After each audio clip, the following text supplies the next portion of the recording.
Hello everyone and welcome back. You're watching Altek2k Gaming, and in this video we're going to go over Petrified Blood and what it adds to the game.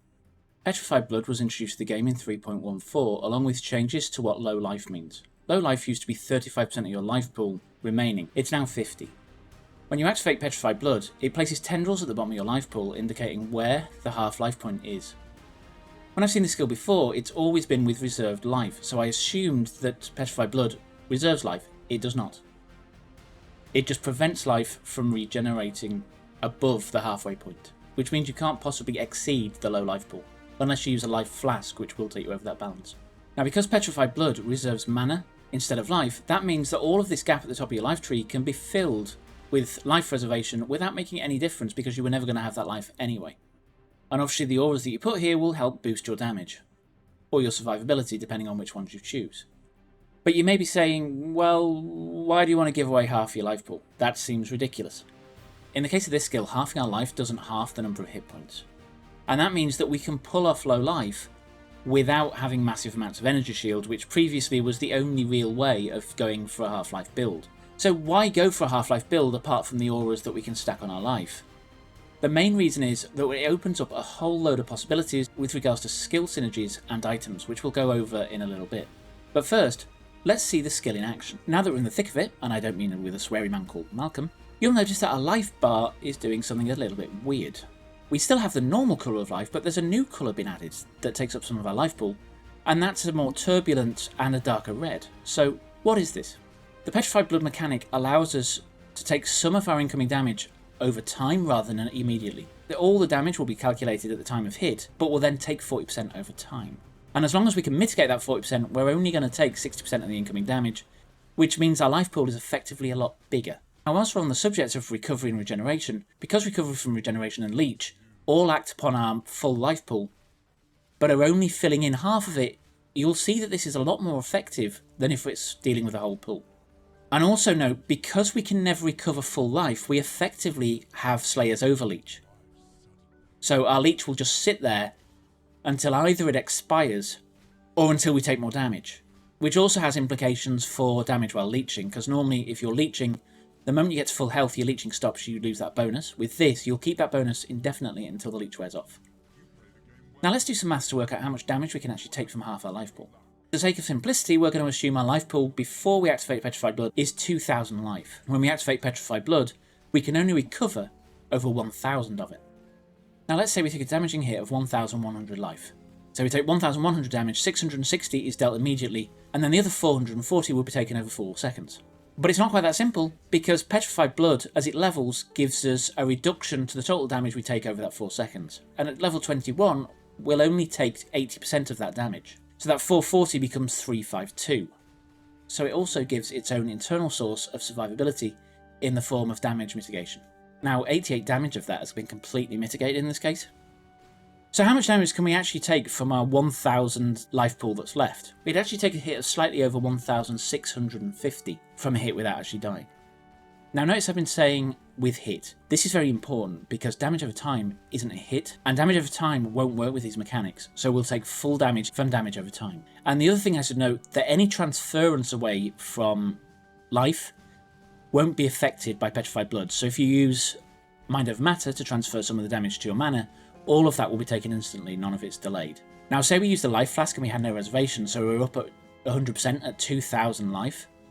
The first 1,000 would come off our life instantly because it's not over the 50% that's affected by Petrified Blood. Only the 100 would be affected by that, so it takes 60 of that instantly and 40 of that over time. So the mechanics of it are really quite complex. But it's really cool that we now have a way of low life without buying something expensive like Chevron's wrappings. And there are loads of items in the game that gives us special bonuses for being on low life. Notice that even if we're up to reservation, it's not classed as full life. So you can never deal damage on full life while using this skill. And now let's talk about some important synergies. One of the greatest synergies for low life via Petrified Blood is Bloodthirst support. This causes 2% of maximum life to be granted to us as flat physical damage, which will stack on top of our weapon. So if, for instance, we take a weapon like Jack the Axe, which gives us up to 305 flat physical damage, and we have 5,000 life, we gain an extra 100 flat physical damage, giving us an extra 33% more flat physical damage. Because it's flat physical damage, it will also scale bleeding. because it's all about base damage. Now, because it's all about base damage, it will be scaled by increases and more, so it really is a massive boost to damage if you pick this skill. I really wouldn't consider using Petrified Blood without also picking Bloodthirst support for my main skill. Unless of course we're going Spellcaster and then going Pain Attunement, which would give us 30% more spell damage, because we're on low life. But going back to Bloodthirst support, each 1000 life that we gain will give us 20 flat physical damage, which means that we can go for that high life build without sacrificing damage because we're getting damage from our life pool itself, which leads to some really powerful builds. Now, if you are going for low life, you probably don't want to pick the Agnostic Keystone. Because we can never get back to full life, it will continue to consume your mana trying to heal you back up to full, so you'll constantly be low on mana. Now, with regards to Ascendancies, the only one that really synergizes with low life via Petrified Blood is the Champion, and it doesn't really synergize with low life on its own. So the Champion has first to strike, last to fall, which causes us to gain Adrenaline for 20 seconds when we reach low life, if we do not have Adrenaline. Now with low life, we would normally do it with Reservation, which means this would never actually proc, because we would never go above that reserve mark, but with Petrified Blood, we can reserve less than the 50%, leaving that little gap, and whenever we use a life flask, it'll push us over temporarily to drop straight back below and cause us to gain Adrenaline for 20 seconds. So what does Adrenaline do for us? It grants 100% increased physical damage, which is big, 25% increased attack, cast and movement speed, which is massive, and 10% additional physical damage reduction. All in all, this Ascendancy is absolutely great with Petrified Blood and a Life Flask, especially because you just got a load of flat physical damage.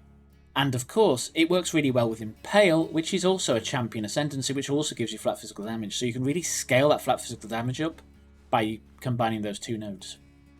Now with regards to items, there are far too many of them that give bonuses when on low life, so I'm only going to talk about a couple here. If you do want to see the full list, go to your favourite search engine and type Low Life, and this will give you a full list of items and their synergies with low life. First one we're going to talk about is Dreadbeak. This is a fated version of the beginner sword Redbeak. Now this gives us 100% increased damage when on low life, and we also gain Onslaught when on low life, which is a massive combination. Forge of the Phoenix would give us 25% to fire resistance when on low life, 10% increased movement speed when on low life, and cannot be ignited. Duresso's Courage would give us 30% chance to block spell damage whilst on low life. And the other key one is Sprigleaf, or its fated version, the Oak. These shields will give us a whopping 6% regeneration of life when on low life. And bear in mind, the effectiveness of life regeneration on builds using this are much higher because they're using your full life pool to only fill half of it. With regards to Pantheons, there's one that sort of stands out, and that's Soul of Rislatha. When on low life, we'll recover 60% increased life from flasks.